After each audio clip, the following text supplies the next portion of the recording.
عجائبات مصر.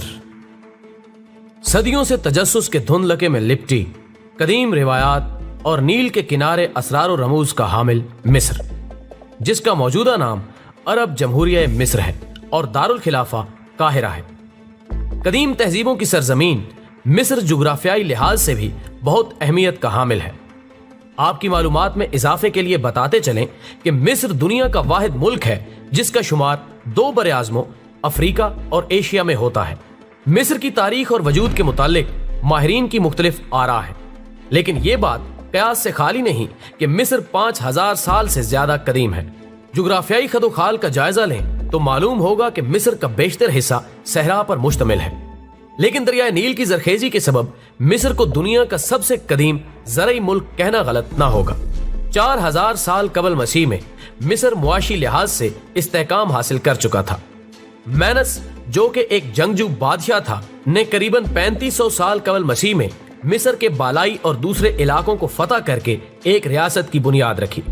اسی نسبت سے مینس مصر کا پہلا فرعون بھی کہلاتا ہے.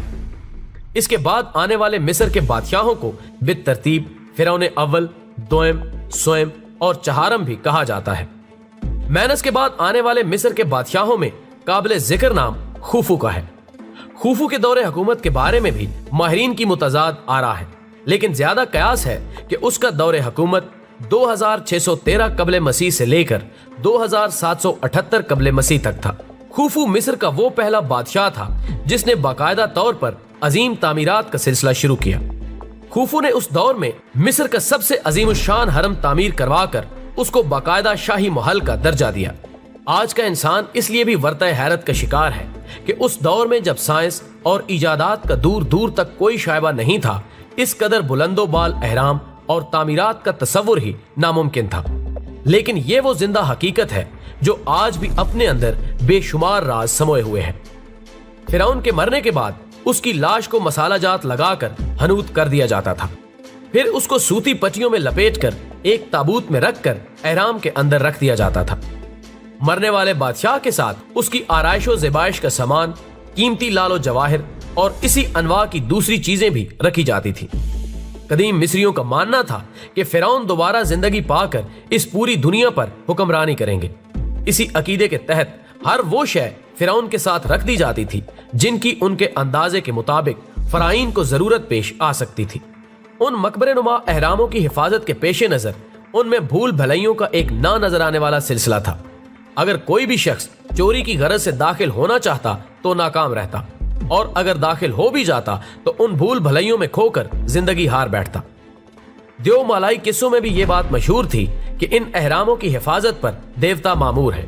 غرض ایسے بہت سے قصے مشہور تھے کہ کوئی بھی احراموں کی جانب غلط قصد نہ کر سکے. موجودہ دور میں بھی بہت سی فلمیں اور ناول قدیم مصر کے ان عجائبات کی پردہ کشائی پر دلچسپی کا درجہ رکھتے ہیں. قدیم مصر میں مظاہر قدرت یعنی سورج، آگ اور اس کے علاوہ جاندار چیزوں اور حیوانات جیسے کہ بلیوں وغیرہ کی بھی نہ صرف پوجا کی جاتی تھی بلکہ ان کے بت بھی بنائے جاتے تھے. اسی سلسلے کا ایک اہم نام سفینکس ہے جسے ابو الہول کہا جاتا ہے. ابو الہول عربی کا لفظ ہے جس کے معنی خوف کا باپ ہے. قاہرہ سے مغرب کی سمت دریائے نیل کے کنارے غزہ کے مقام پر موجود ایک پہاڑ نما بت جس کا دھڑ شیر اور سر ایک عورت کا ہے، قدیم مصریوں کے مطابق یہ دریائے نیل کا دیوتا تھا جو نیل اور ان احراموں کا نگران اور حفاظت پر مامور تھا. ابو الہول کا قدیم نام بلہیت اور جگہ کا نام تھیبس بیان کیا جاتا ہے. ایک روایت کے مطابق کرۂ زمین پر سحر اور جادو نے مصر ہی کی سرزمین پر جنم لیا. جادو کو باقاعدہ ریاست کی جانب سے نہ صرف تحفظ حاصل تھا بلکہ قابل جادوگروں کو فرعین کے دربار میں امتیازی حیثیت حاصل تھی. سامری جادوگر کے قصے تو آپ نے سن یا پڑھ رکھے ہوں گے. اس کا تعلق قدیم مصر سے ہی بیان کیا جاتا ہے. مصر کے جادوگروں اور حضرت موسیٰ علیہ السلام کے درمیان واقعے کا ذکر قرآن مجید میں بھی موجود ہے، جس میں فرعون کے جادوگروں کی فوج نے حضرت موسیٰ علیہ السلام پر اپنا جادو آزمانے کی کوشش کی اور جادو کے سانپ نبی اللہ پر حملہ آور ہوئے. اللہ تعالیٰ کے حکم سے جب حضرت موسیٰ علیہ السلام نے اپنا عصا زمین پر رکھا تو وہ ایک اژدہا بن کر سب جادو کے سانپوں کو نگل گیا، اور اپنے زمانے کا آخری فرعون حضرت موسیٰ علیہ السلام ہی کے زمانے میں دریائے نیل کی تہ میں غرق ہوا، جس کی لاش بغیر حنوط کیے بھی محفوظ ہے اور قاہرہ کے میوزیم میں موجود آنے والے دور تک کے انسانوں کے لیے عبرت کا نشان ہے۔ فرعون کے بعد مصر رومی اور یونانیوں کے زیر حکومت بھی رہا۔ تاریخ کے ایک مشہور کردار کلوپترا کا تعلق بھی مصر سے ہے، جس نے عظیم یونانی فاتح جولیس سیزر سے شادی کی۔